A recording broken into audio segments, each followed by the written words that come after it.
एक चिड़िया की इन 6 बातों को याद कर लो, जीवन में कभी भी धोखा नहीं खाओगे। एक चिड़िया की इन 6 बातों को अगर आपने याद कर लिया तो आप अपने जीवन में कभी भी किसी भी प्रकार का धोखा नहीं खा सकते।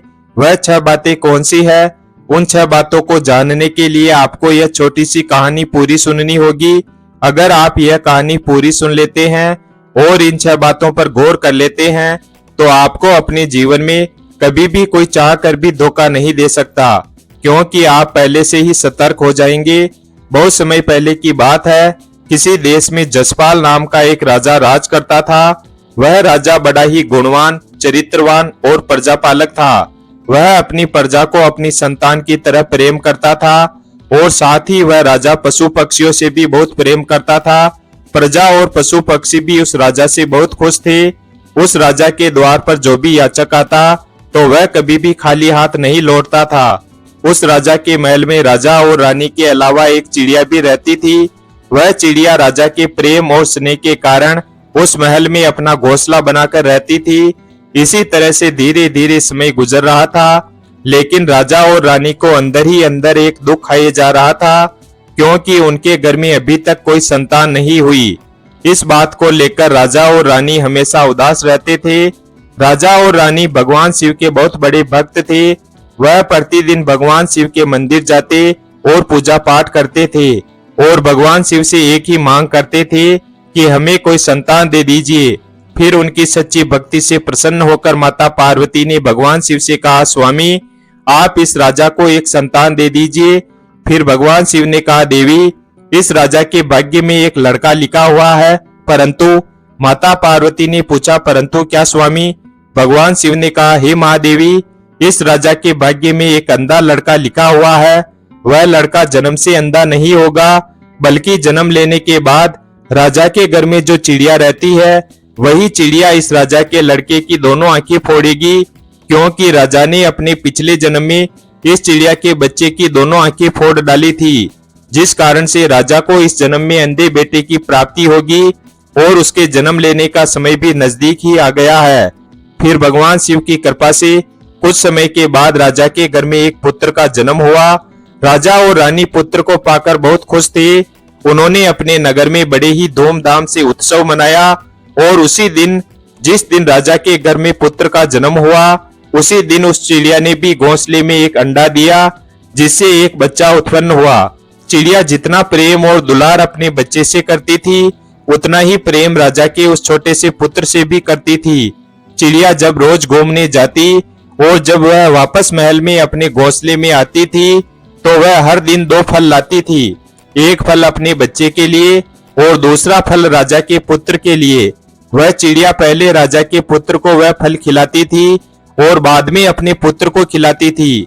यह सिलसिला कुछ महीनों तक ऐसे ही चलता रहा।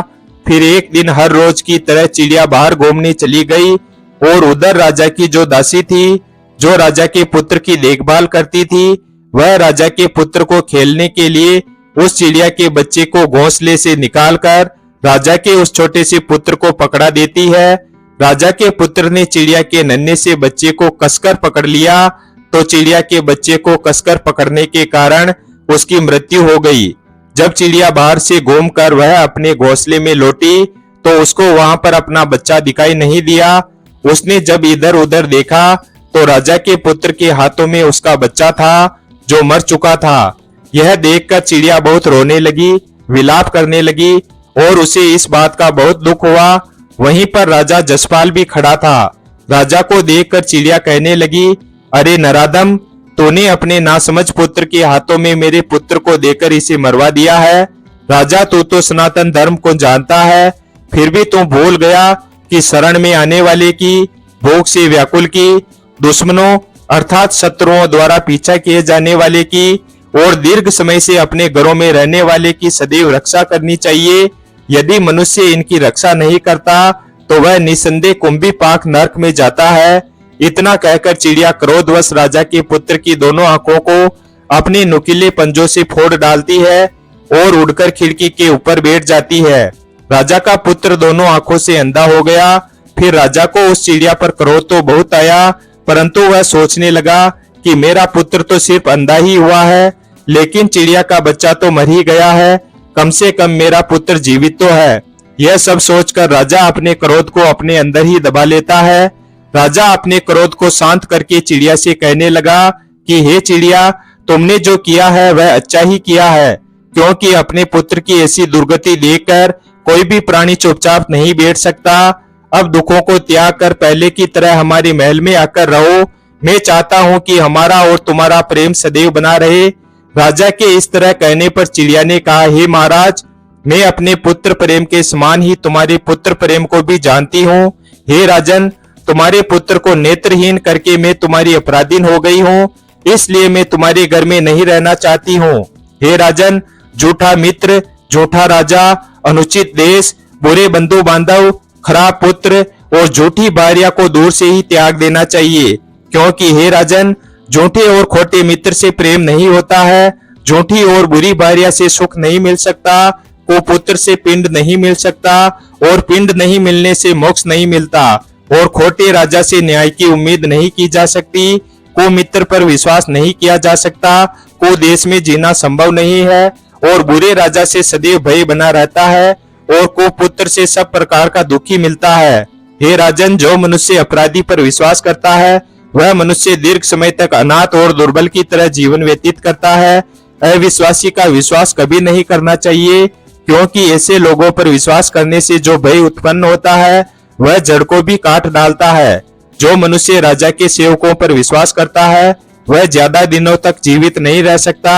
हे राजन, मनुष्य बार बार के बेर होने के भय से शत्रुओं को जीवित नहीं रखते, क्योंकि शत्रु को, ऋण को अर्थात कर्ज को, अग्नि को यदि थोड़ा भी बाकी रहने दिया तो फिर ये इकट्ठा होकर बढ़ने लगते हैं। इसलिए इनको जल्द से जल्द शेष से शेष भी नहीं रखना चाहिए। अगर शत्रु हमारे एक साथ बैठता है, एक ही स्थान में रहता है, भले ही एक ही पात्र में भोजन करता है, बहुत ही प्रेम बनाकर रहता है, तब भी वह अपने पिछले बेर को याद करता रहता है। इसलिए हे राजन, शत्रु के साथ रहकर भी उसके ऊपर विश्वास नहीं करना चाहिए, क्योंकि देवराज इंद्र ने अपना दामाद होकर भी पुलोमा को युद्ध में मार डाला था। जो मनुष्य मन के बैर को छुपाकर हमदर्दी जताता है तो बुद्धिमान मनुष्य उस पर कभी भी विश्वास नहीं करते। जैसे हिरण बहेली के पास नहीं जाता, यदि बैर रखने वाला शत्रु बढ़ रहा हो तो उसके पास कभी भी निवास नहीं करना चाहिए। हे राजन, जैसे बढ़ती हुई नदी का वेग बड़े से बड़े वृक्ष को भी गिरा देता है, जो मनुष्य इन 6 बातों को अपने जीवन में याद रखता है वह कभी भी किसी छल करने वाले से चोट नहीं खा सकता। इतना कहकर वह चिड़िया उस राज्य को छोड़कर और उस राजा के महल को छोड़कर दूर आकाश में उड़ गई। वीडियो अगर पसंद आया हो तो वीडियो को लाइक और हमारे चैनल शिव भक्त को सब्सक्राइब करें और अपने दोस्तों के साथ शेयर करें। धन्यवाद। और